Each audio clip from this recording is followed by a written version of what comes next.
একটা অধ্যায়ের সমাপ্তি ঘটল। ফার্স্ট ইয়ারের টিচিংটা কমপ্লিট হয়ে গেল। মনে মনে খুশি হচ্ছে যে সামনের দিকে এগোচ্ছি, অনেক ভালো এক্সপিরিয়েন্স হচ্ছে।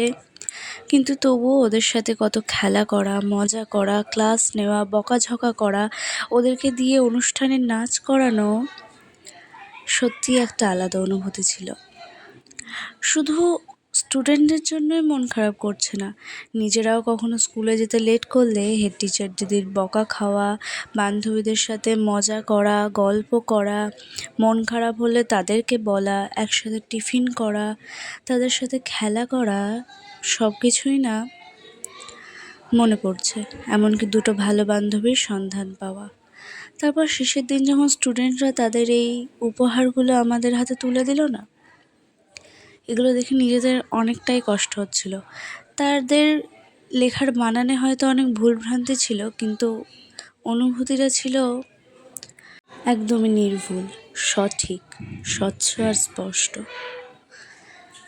যখন এগুলো পেলাম না, মনে হচ্ছিল জীবনে অনেক কিছু পেয়ে গেছি। শেষবারের মতো বোর্ডে বিদায় অনুষ্ঠানটা লিখেই দিয়ে আসলাম।